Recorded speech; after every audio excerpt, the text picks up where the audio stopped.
Assalamualaikum warahmatullahi wabarakatuh. Assalamualaikum.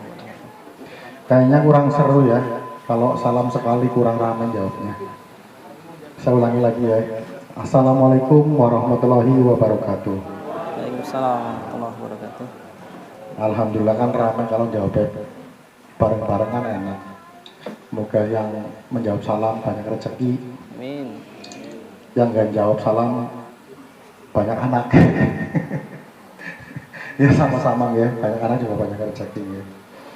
Yang terhormat Bapak Wasid Praitno dan Ibu selaku orang tua, yang terhormat Mas Erwin dan Mbak Dian selaku Sohibul Hajat yang menyelenggarakan acara ini, yakni tasakuran kedua putranya Jovan dan El. Semoga menjadi anak yang soleh, berbakti kepada kedua orang tua kelak. Amin. Tibalah pada acara puncak, yakni Mau'idoh Hasanah tausiah yang akan disampaikan langsung oleh Ustadz Arif Hidayat LC. Kepadanya kami persilakan. Alhamdulillah.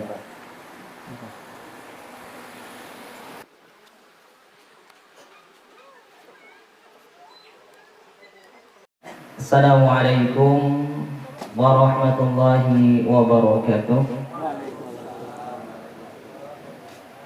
Alhamdulillahi rabbil alamin. Wassalatu wassalamu ala nabiyyina Muhammadin wa ala alihi wa ashabihi wa man tabi'ahum bi ihsanin ila yaumiddin.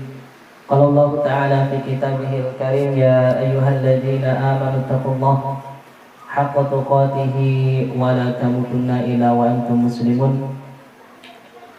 Wa qala Rasulullah sallallahu alaihi wasallam, ittaqillaha haitsu ma kunta wa atbi'is sayyi'ata al-hasanata tamhuha wa khaliqin nasa bi khuluqin hasanin. Hadirin Bapak dan Ibu yang semoga dirahmati Allah Subhanahu wa taala. Pertama-tama alhamdulillah kita panjatkan rasa syukur kita kehadiran Allah Subhanahu wa taala Rabbul Alamin yang telah memberikan berbagai macam nikmat-nikmatnya kepada kita semua, baik itu nikmat iman, nikmat Islam, nikmat kesehatan dalam waktu luang, sehingga dengan nikmat-nikmat tersebut alhamdulillah berbagai macam aktivitas kita bisa terselenggara dengan baik, termasuk salah satu di antara agenda yang akan kita laksanakan pada sore hari ini. Semoga Allah berikan kemudahan dan kelancaran. Salawat serta salam semoga senantiasa tercurah limpahkan kepada suri tauladan kita Nabi Muhammad sallallahu alaihi wasallam. Bapak dan Ibu yang dirahmati Allah Subhanahu wa taala, pada sore hari ini kita menghadiri acara tasyakuran Andanda tercinta Joe dan El, yaitu tasyakuran khitan ya Bapak Ibu. Nah, ini memang salah satu di antara syariat Islam, dan ini menjadi tanggung jawab ataupun beban daripada orang tua ya. Dan di antara bentuk tanggung jawab orang tua itu adalah dengan melaksanakan itu khitan bagi anak-anaknya, terutama yang laki-laki. Dan ini menjadi tanggung jawab orang tua, Bapak dan Ibu yang dirahmati Allah Subhanahu wa taala, sehingga harus dan wajib untuk dilaksanakan ya.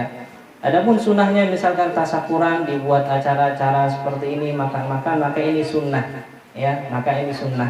Sehingga jangan sampai nanti ada di antara Bapak Ibu yang mungkin ya merasa terbebani bahwasanya nanti kalau anak yang mau dikhitan harus dibuat acara mewah. Tidak mesti ya, ini sunnah. Kalau mau diadakan bagus ya, tapi kalau memang seandainya terkendala ya, tidak perlu memaksakan, apalagi sampai pinjam uang, tidak perlu. Yang terpenting syariat khitan ini dilaksanakan dengan sesuai syariat dan tuntunan Rasulullah Shallallahu Alaihi Wasallam. Nah, ini yang perlu kita sampaikan yang pertama.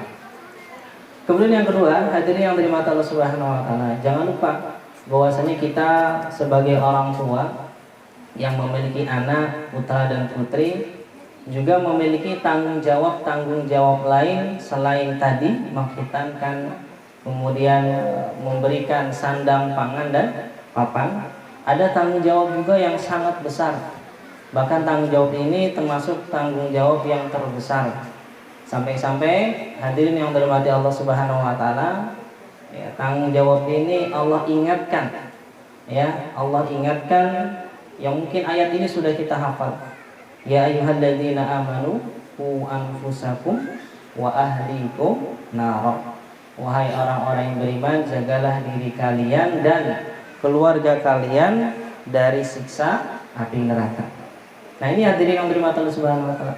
Tanggung jawab terbesar, lebih besar daripada sekedar ngasih makan, lebih besar daripada sekedar memberikan pakaian ataupun yang lainnya. Tanggung jawab terbesar orang tua itu adalah dengan menjaga diri mereka, jangan sampai mereka termasuk di antara penduduk neraka. Dan ini tentunya butuh perjuangan, butuh pengorbanan. Lalu bagaimana caranya? Ya, caranya adalah hadirin yang dirahmati Allah Subhanahu wa taala, di dalam kitab tafsir Ibnu Katsir, kalau Bapak Ibu punya di rumah kitab tersebut bisa dibuka. Bagaimana caranya kita menjaga keluarga kita, anak-anak kita dari api neraka? Maka di situ disebutkan ya sebuah athar dari Ali bin Abi Thalib, maksudnya adalah alimuhum wa addibuhum. Jadi cara kita menjaga keluarga kita, anak-anak kita itu dengan alimuhum, ajarkan mereka ilmu.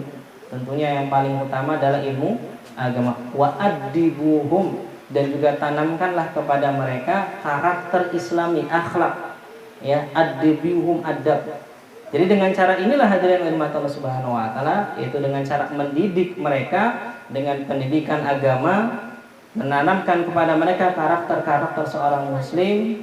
Inilah cara, kata Ali bin Abi Thalib, bagi orang tua untuk bisa menjaga keluarnya dari siksa api neraka. Nah, ini tanggung jawab yang paling utama hadirin yang dirahmati Allah Subhanahu.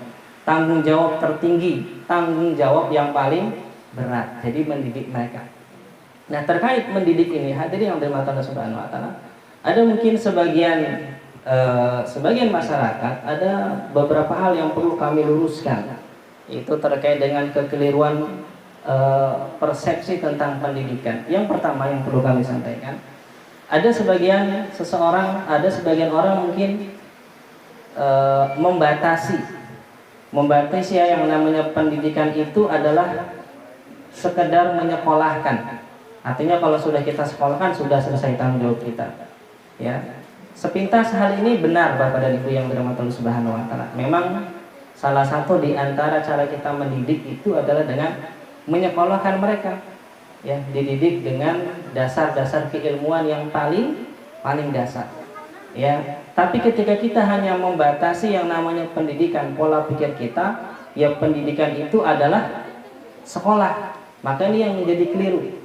Ya, sekolah memang salah satu di antara lembaga pendidikan, tapi bukan satunya. Bukan berarti kalau anak sudah kita sekolahkan, tanggung jawab kita mendidik anak lepaskan, kan seperti itu Pak ya. Ya, makanya kadang kalau ada misal Pak ya, kadang kalau anak-anak kita itu kadang dalam tanda kutip agak error, biasanya orang tua cenderung menyalahkan siapa Pak? Sekolah.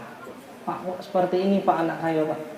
Bu, kok seperti ini Bu anak saya Bu? Nah, ini yang keliru. Kenapa? Karena tadi dari awal pola pikirnya saya sudah nyekolahkan anak, berarti saya sudah mendidik mereka.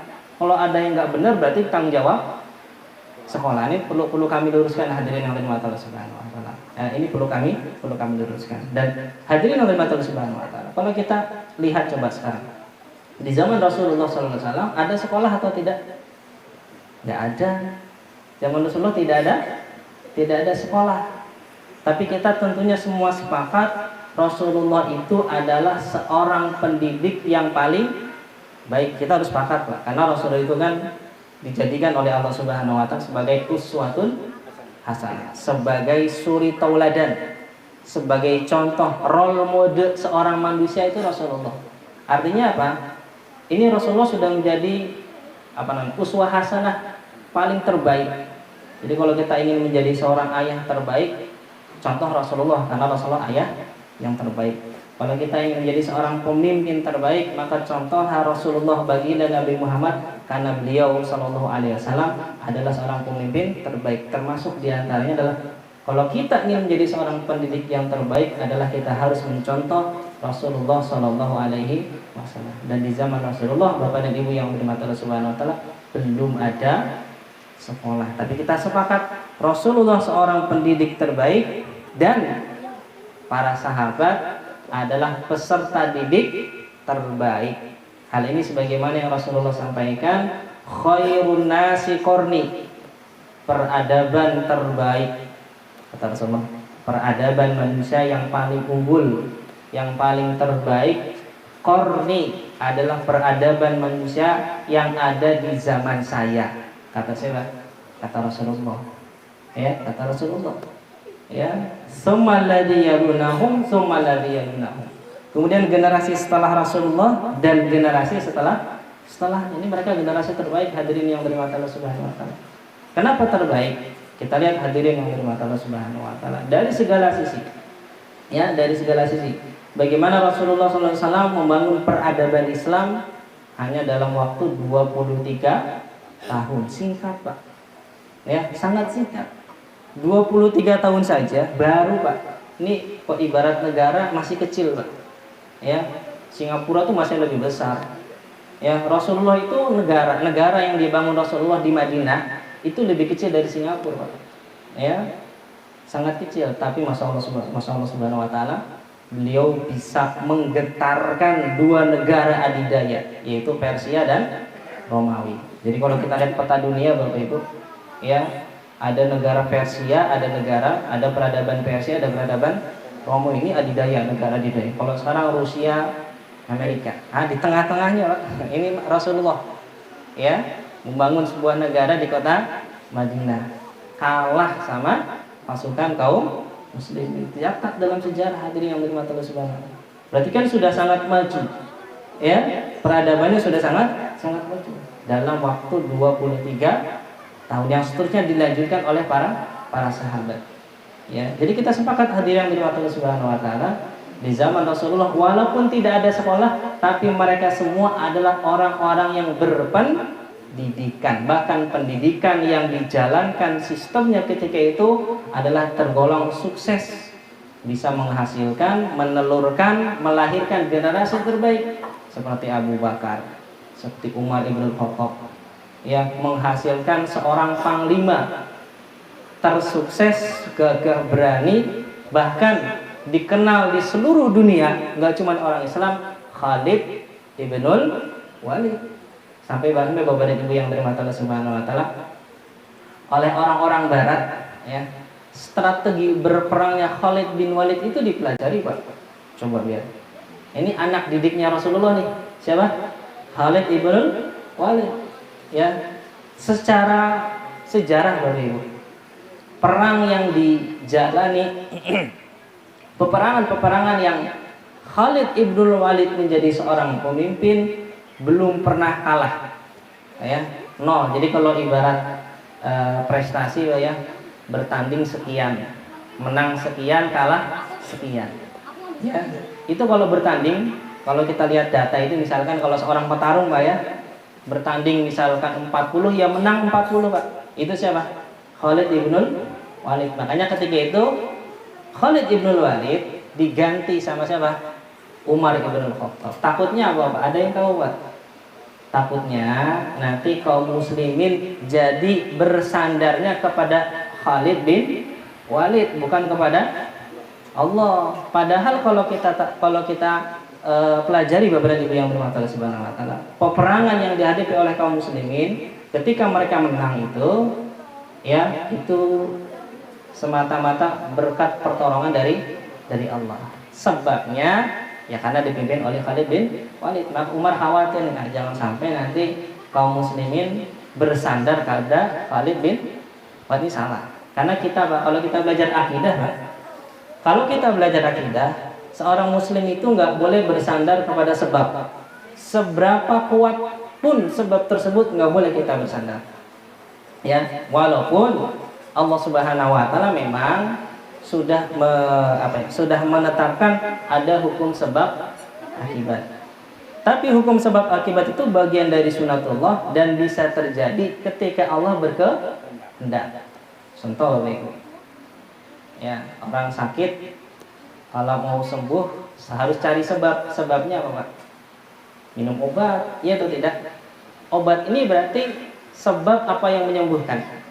Sebab. Nah, maka Bapak Ibu kalau misalkan sakit ya, pernah sakit Bapak Ibu?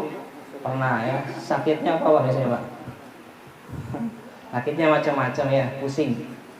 Ya, sakitnya pusing, minumnya apa ada? Mungkin ada yang cocoknya Botrex, ada yang cocoknya Panadol ya, ada yang mungkin cocoknya Ultra Flu misalkan. Itu kan obat Pak. Jadi kalau kita minum obat misalkan Pak ya, minum obat. Klik. Nggak boleh kita berkeyakinan obat inilah yang menyembuhkan. Kita nggak boleh. Yang menyembuhkan Allah. Fa idza maritu fahuwa yasfin. Kata Nabi Ibrahim, kalau saya sakit yang menyembuhkan Allah. Nah, ini sudah sering saya sampaikan di kajian Pak di Masjid Nurul Rahman. Ini sudah saya sampaikan, insya Allah jamaah hafal. Buktinya apa Pak? Kalau yang menyembuhkan bukan obat. Ada 2 orang sakit, sakitnya sama, dirawat di rumah sakit sama, masuk kamar sama ya. Karena masuk kamar sama ya susternya sama, dokternya sama, obatnya sama. Yang satu 3 hari pulang, yang satu mungkin 7 hari, atau bisa jadi baru sebulan baru pulang. Ini kan sebenarnya petunjuk bagi kita bahwasanya yang menyembuhkan itu bukan obat, yang menyembuhkan Allah. Nah, jadi gitu, makanya ketika Khalid ibn Walid setiap orang kok menang terus. Ya ini Pak Umar bin Khattab ketika beliau menjadi khalifah dilengserkan Pak, benar-benar dilengserkan. Ya, tanpa melakukan kesalahan sampai Khalid bin Walid itu awalnya merasa tersinggung. Ini salah saya apa ini? Saya sebagai seorang panglima tidak pernah melakukan kesalahan, bakal kalau saya jadi panglima itu menang terus. Nggak pernah kalah. Kok tiba-tiba dilengserkan? Umar nggak ada masalah dengan Khalid bin Walid. Nggak pernah punya permasalahan secara personal, nggak pernah. Khalid pun telah menjalankan tugasnya dengan baik. Cuma Umar radhiyallahu ta'ala ingin menjaga akidah kaum muslimin, jangan sampai mereka bersandar kepada sebab, maka nggak boleh. Contoh lain Pak, seberapa besar kuat pun sebab tidak akan berefek kalau Allah tidak mengizinkan hal tersebut terjadi. Ya Pak ya. Api kalau membakar benda hangus.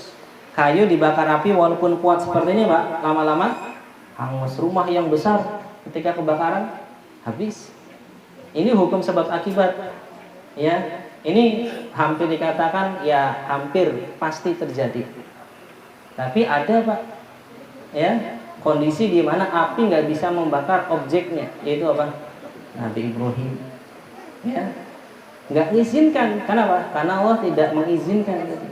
Bahkan Allah berfirman, ya naru kuni bardan wa salaman ala Ibrahim. Wahai api, ini Allah berfirman kepada makhluknya.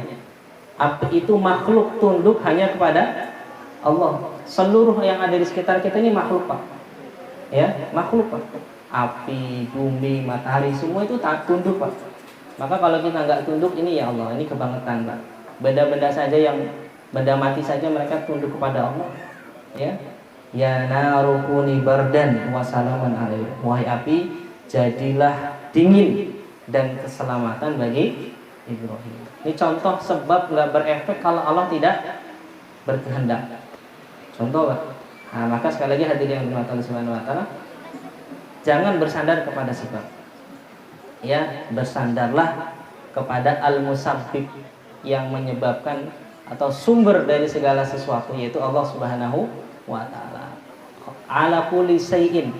Ya, Allah itu maha kuasa atas segala sesuatu. Nah, ini yang perlu kita sampaikan hadirin yang dirahmati Allah Subhanahu wa ta'ala. Jadi, ini salah satu di antara sebab kenapa Khalid itu dilengserkan. Kemudian pada masa Rasulullah SAW tercatat seorang miliarder, Masya Allah, yang harta kekayaannya kalau sekarang dijadikan itu triliunan Pak, bukan miliarder lagi, triliunan, namanya Utsman bin Affan. Bahkan asetnya sampai sekarang nggak habis, masih ada kebunnya, sumurnya Pak. Utsman bin Affan sudah pernah beli sumur Pak, diwakafkan, harta kan masih ada Pak, ya jadi wakaf itu Pak, ya jadi wakaf, pahalanya ngalir terus kepada Utsman bin Affan. Nah ini hadirin yang dirahmati Allah Subhanahu wa taala. Kita ceritakan tentunya kalau satu-satu terlalu panjang. Tapi intinya poinnya di sini adalah kita setuju di masa Rasulullah tidak ada sekolah, tapi sistem dan proses pendidikan berjalan atau tidak? Berjalan. Sukses atau tidak? Sukses. Maka jangan pernah menganggap membatasi pendidikan itu sama dengan sekolah. Bukan berarti sekolah nggak penting. Tadi poinnya itu jangan membatasi. Ya, jangan membatasi. Nah, sehingga hadirin yang dirahmati Allah Subhanahu wa taala, ya ini harus kita pahami. Ya. Kemudian hadirin yang dirahmati Allah Subhanahu wa taala, kalau kita lihat coba baik riwayat pendidikan. Kalau kita mungkin dulu pernah pengalaman Pak ya, daftar kerja kan dawai pendidikan SD berapa tahun Pak? 6 tahun, SMP 3 tahun, SMA ini normalnya Pak ya. Kalau ada yang 12 tahun, ada yang lebih dari 12 tahun ini mungkin beda Pak ya. Nunggak misalkan ya. Atau sampai S1, S2, S3. Nah setelah S3 nggak ada tuh Pak, mentok. Ya, padahal yang namanya belajar itu seumur hidup. Nah, itu kalau membatasi proses pendidikan itu hanya sekolah ya seperti itu Pak. Ya, jadi pola pikir kita ya kalau sudah S3 nggak belajar lagi. Padahal kata Imam Ahmad ya, yang namanya menuntut ilmu minal bahdi ila lahdi, dari buayan sampai mati. Jadi kita wajib belajar seumur hidup, nggak cuma sampai S3. Ya, nggak cuma sampai S3. Nah, maka inilah hadirin yang dirahmati Allah Subhanahu wa taala yang perlu kita jelaskan. Akibatnya apa? Akibat ketika seseorang itu hanya membatasi pendidikan itu hanya sekedar sekolah, akibatnya apa? Nanti orang tua itu merasa berlepas diri, berlepas tanggung jawab ketika anaknya sudah disekolahkan dari tingkat paling dasar sampai paling tinggi. Nah, ini akibatnya Pak. Ya, sehingga merasa tidak peduli dengan perkembangannya di sekolah karena sudah merasa Pak, sudah merasa menyekolahkan. Ya, saya sudah sekolahkan anakku kok, sudah saya sekolahkan SD, SMP, SMA, ya sudah, berarti tanggung jawab saya sudah lepas. Nah, akibatnya apa hadirin yang dirahmati Allah Subhanahu wa taala? Tidak ada follow up. Apa follow up Pak? Kontrol. Lepas tanggung jawab, benar-benar los. Tidak diperhatikan, tidak ada follow up. Ya, tidak ada follow up. Ya, yang penting berangkat sekolah, nggak tahu dia berangkat apa enggak, kita nggak tahu. Ya, berangkat sekolah nggak tahu di sana belajar atau tidak, nggak tahu kita. Ya, ikut ujian nggak tahu nilainya berapa, nggak pernah di follow up. Yang penting anak saya berangkat sekolah, dohirnya berangkat itu, tapi nggak tahu kita, mungkin ada yang nyangkut di terminal, kita nggak ada, karena nggak ada kontrol. Ya, tidak ada follow up. Nah, orang yang tua yang baik itu dikontrol Pak. Ya, karena yang namanya pendidikan itu hadirin yang dirahmati Allah Subhanahu wa taala, dan ini yang diakui oleh pemerintah. Ya, nggak cuma sekolah. Sekolah ini baru satu divisi pendidikan. Divisi pendidikan itu ada 3 Pak. Ada formal, terus non formal, kemudian informal. Ini diakui oleh pemerintah Pak. Formal itu yang resmi dari tingkat paling dasar sampai perguruan tinggi. Ini Pak formal Pak. Tapi jangan lupa ada pendidikan non formal. Contohnya apa? TPQ. Ini juga pendidikan Pak. Majelis taklim, kajian ba'da maghrib, itu juga harus masuk di antara divisi pendidikan non formal. Les, pelatihan, kursus ini non formal. Dan yang paling penting adalah divisi pendidikan informal. Apa kata pemerintah? Divisi pendidikan informal itu mencakup 2. Pendidikan lingkungan, pendidikan keluarga dan pendidikan lingkungan. Ini juga masuk ke dalam kategori pendidikan. Ya, bahkan pendidikan informal ini adalah pendidikan yang paling utama dan pertama bagi seorang anak. Ya, Betul Pak, pendidikan formal. Jadi pendidikan yang ada di rumah itu pendidikan yang paling pertama dan utama. Sehingga rumah itu adalah sekolah yang utama, orang tua adalah guru yang utama, bukan sekolah. Jadi hadirin yang dirahmati Allah Subhanahu wa taala, sekolah ini sebenarnya partner, rekan kita dalam menjalankan tugas kita mendidik anak. Bukan pelimpahan tanggung jawab mendidik anak kepada mereka. Mereka cuma bantu, Pak. Bukan menggantikan tugas kita, bukan. Tugas utama tetap ada di kita. Bukankah Rasulullah SAW bersabda, kullukum ra'in wa kullukum mas'ulun an ra'iyati. Setiap kalian itu adalah bertanggung pemimpin, dan setiap kalian akan ditanya tentang apa yang ia pimpin. Ya, tentang apa yang ia pimpin. Ya. Kemudian dalam hadis yang lain Rasulullah SAW bersabda, ya, kullu mauludin yuladu 'alal fitrah. Setiap anak itu lahir dalam kondisi fitrah Islam. Fa abawahu yuhawidanihi aw yunassiranihi aw yumajjisanihi. Maka orang tuanya lah yang menjadikan dia jadi agama Nasrani, agama Yahudi atau agama. Jadi orang tua, Pak. Ya. Jadi baik buruknya anak itu tanggung jawab orang tua. Nanti kalau di akhirat, Pak. Di akhirat, ya, anak ini kok qadarullah, semoga tidak terjadi pada kita. Gagal ketika di dunia. Enggak paham akidah, enggak paham tauhid, jarang sholat, puasa apalagi, gagal benar-benar. Ditanya tuh orang tuanya, Pak, kamu anaknya siapa? Anaknya fulan sama fulanah, dulu diajari, ya, dulu diajari kebaikan nggak sama orang tuamu? Tidak, orang tuanya dipanggil suruh tanggung jawab. Itu, Pak. Ya, bukan gurunya. Guru yang dipanggil siapa? Orang tua. Nah, ini hadirin yang dirahmati. Jadi jangan dibatasi hanya sekedar yang penting saya sudah menyekolahkan, kita nggak ada kontrol. Kita kontrol. Di rumah pun ada proses pendidikan. Ya, bahkan di rumah ini tadi sudah kita jelaskan sebagai sekolah yang utama, orang tua adalah guru yang utama. Nah, ini hadirin yang dirahmati Allah Subhanahu wa taala yang perlu kita pahami. Jadi pertama ya, terkait dengan kekeliruan ini adalah jangan membatasi pendidikan hanya sekolah. Ingat, pendidikan ada 3, ada formal, non formal, dan informal. Yang kedua, Pak.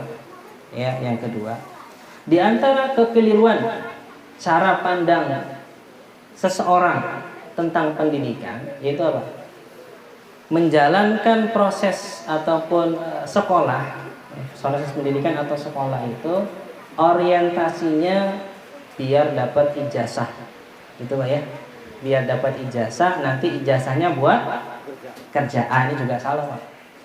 Salah dari sisi agama, salah juga dari sisi aturan negara. Konstitusi kita, Pak, undang-undang kita mengatakan tujuan sekolah itu bukan cari ijazah. Saya bacakan, Pak ya.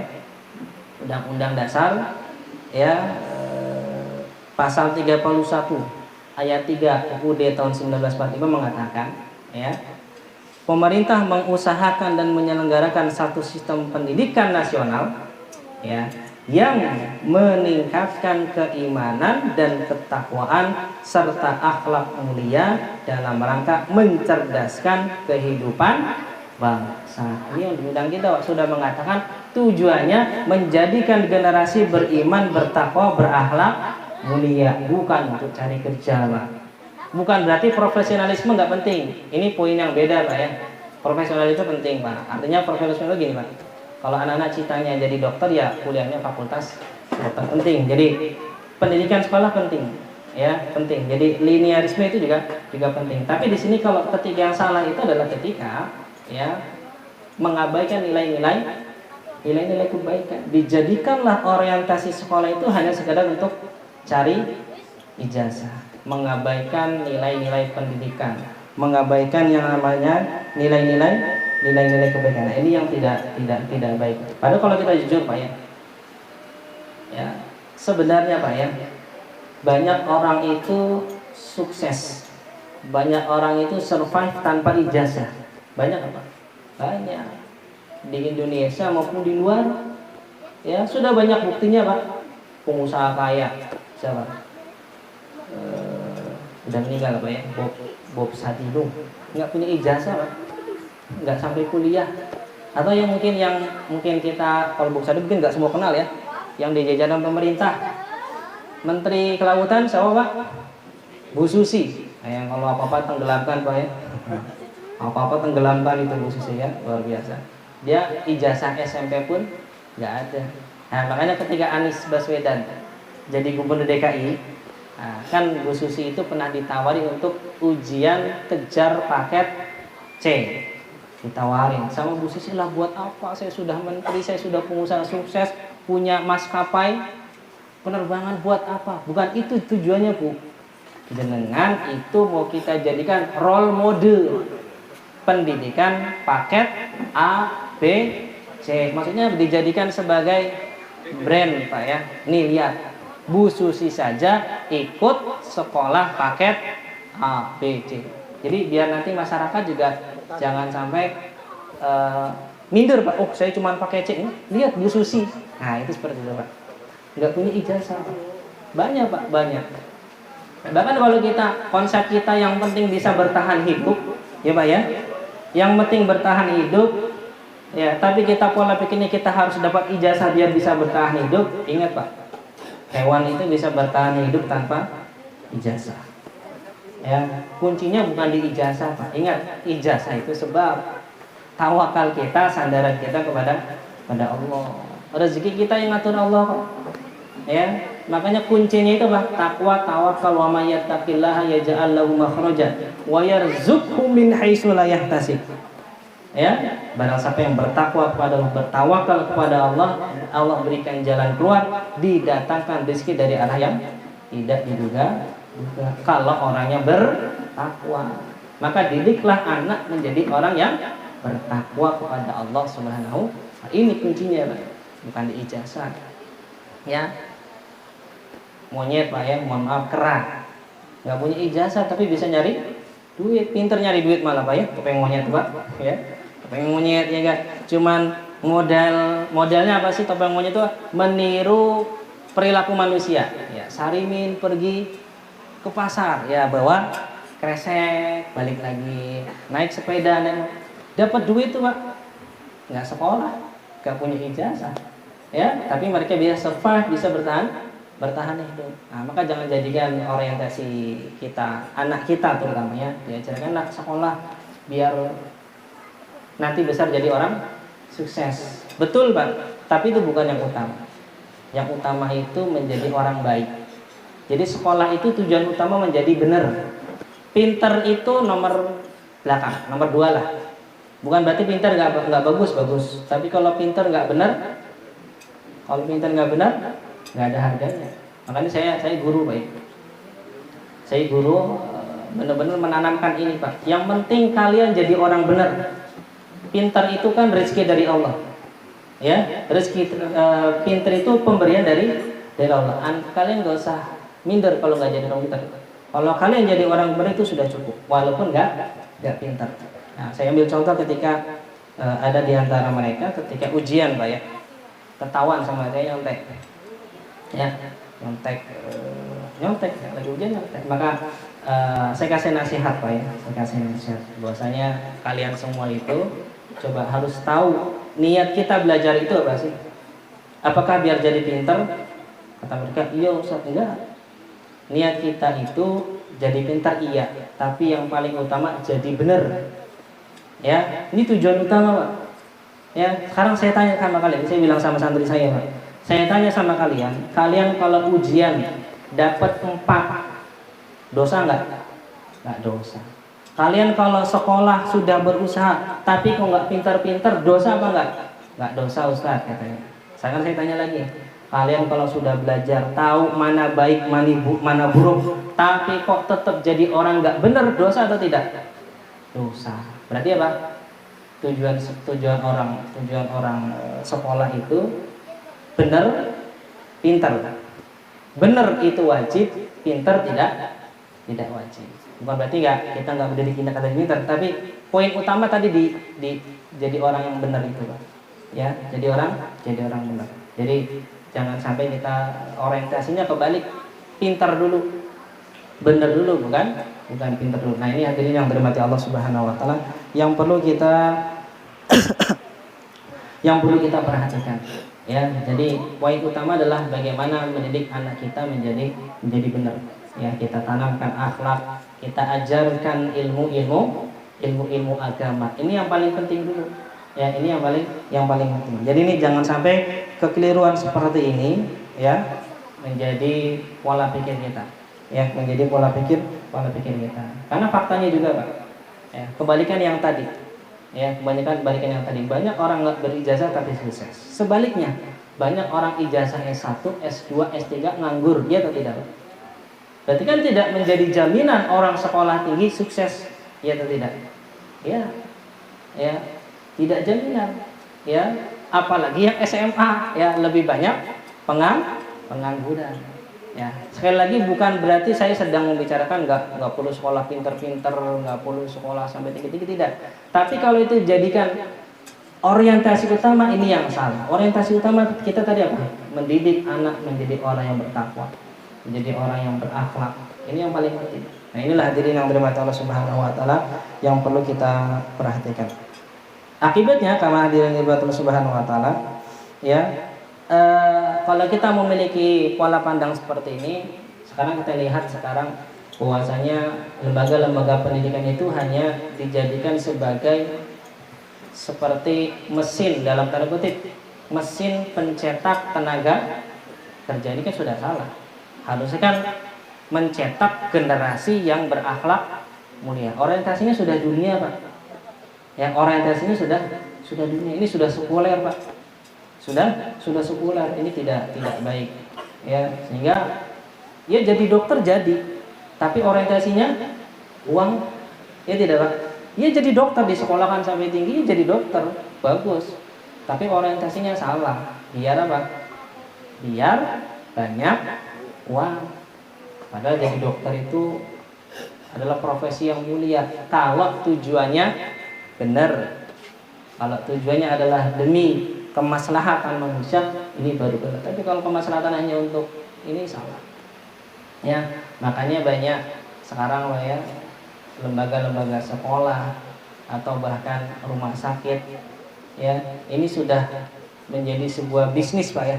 Nah, ya sudah menjadi sebuah bisnis. Ini kan sudah melenceng dari tujuan utamanya, ya, mendirikan sekolah bukan karena kepedulian terhadap pendidikan, bukan karena agar anak-anak yang miskin bisa sekolah, bukan. Dia mendirikan sekolah karena bisnis. SPP-nya mahal, masuknya saja berapa juta, Pak?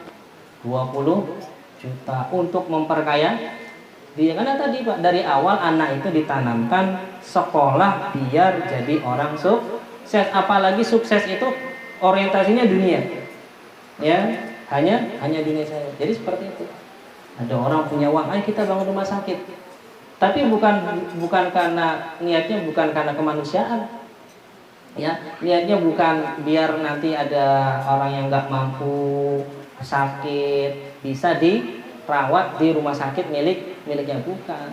Tapi karena duit. Di mana-mana yang namanya dimanapun tempatnya pasti ada orang sakit. Jadi bisnis, Pak. Nah, ini bahayanya kalau dari awal anak itu dibentuk pola pikirnya sekolah itu hanya untuk jadi mencari ijazah, hanya untuk mencari kerja. Jangan.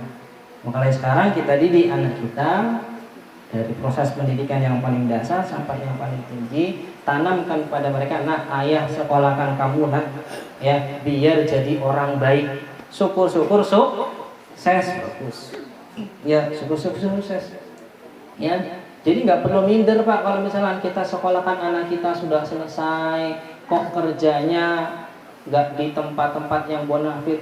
Yang penting anak kita sudah jadi orang benar, alhamdulillah. Walaupun nggak jadi menteri, walaupun nggak kerja di perusahaan-perusahaan yang bonafit, walaupun tidak memiliki jabatan yang tinggi, misalkan cuman karyawan biasa, cuman administrasi ngetik, alhamdulillah. Yang penting bener jadi orang soleh, ini sudah alhamdulillah, Pak. Nggak harus, nggak wajib, nggak dosa kalau anak kita itu nggak jadi orang sukses, nggak dosa, Pak.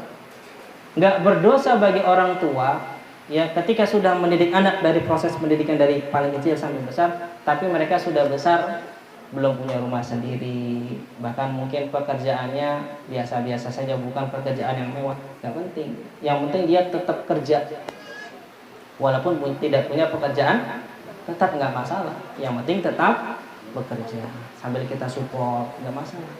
Ya, yang penting bagi kita cukup anak kita menjadi orang yang baik, sholatnya rajin, itu lebih baik Pak. Anak kita walaupun mungkin misal Pak ya, anak kita cuma jadi OB, cuma jadi cleaning service, tapi jadi orang soleh, sholat 5 waktu, ya, jago baca Quran. Di lingkungannya kalau khotib nggak datang, anak kita yang maju Pak, walaupun profesinya cleaning service, lebih baik ya daripada jadi menteri tapi nggak pernah sholat, lebih baik. Ya, lebih baik ya walaupun anaknya jadi seorang presiden direktur sebuah perusahaan tapi nggak pernah ngaji, lebih baik. Ya, tapi kalau ada yang bisa dua-duanya, alhamdulillah, sukses di dunia, sukses di akhirat. Tapi intinya tadi, intinya dari saya, jadikan orientasi itu, pendidikan itu sebagai mendidik anak jadi orang baik, mendidik anak jadi orang pintar, bukan demi dia mendapatkan dunia, tidak. Ini iya betul, tapi jangan dijadikan orientasi. Orientasi kita itu adalah orientasi akhirat. Nah, ini hadirin yang dirahmati Allah Subhanahu wa taala. Karena kita dibatasi oleh waktu, saya juga ada agenda lain, mungkin ini saja yang bisa saya sampaikan. Terakhir mungkin saya berpesan mungkin sama saya dan juga kepada teman-teman semua, pada hadirin Bapak dan Ibu yang dimuliakan oleh Allah Subhanahu wa taala. Ini kita berada di akhir tahun Pak ya, betul? Sekarang sudah tanggal berapa Pak? Tanggal 29 tahun 2023, berarti menuju tahun 2024. Biasanya Pak ya, ini saya minta waktu 5 menit lagi ya. Nah, kan katanya jam 5 Pak ya, ini sudah jam 16.55, sedikit saja 5 menit. Kita sudah berada di penghujung tahun. Apa yang harus kita lakukan? Muhasabah Pak. Muhasabah, karena gini Pak, tidak ada hari yang istimewa kecuali hari-hari yang Allah istimewakan. Ini perlu saya sampaikan karena sebagian kita, sebagian orang itu menganggap pergantian tahun itu sebagai hari yang spesial, ya atau tidak? Sebagai hari yang istimewa, tidak benar. Hari itu sama saja. Senin, Selasa, Rabu, Kamis itu sama. Yang membedakan adalah kalau Allah istimewakan. Contoh, ini kita di hari apa? Jumat. Istimewa tidak? Istimewa karena Allah yang jadikan ini hari istimewa. Hari-hari di bulan Ramadan istimewa atau tidak? Istimewa. Kenapa? Karena Allah yang menjadikan hari tersebut sebagai hari yang istimewa dan spesial. Lailatul Qadar sangat istimewa. Selain hal-hal tersebut, selain daripada Allah yang menjadikan istimewa, hari itu sama aja Pak. Senin, Selasa, Rabu, Jumat, Sabtu, sama Pak. Ahad sama semuanya. Termasuk pergantian tahun baru, nggak ada yang istimewa. Ya, sehingga tidak perlu merayakan, tidak perlu apa lagi Pak? Bakar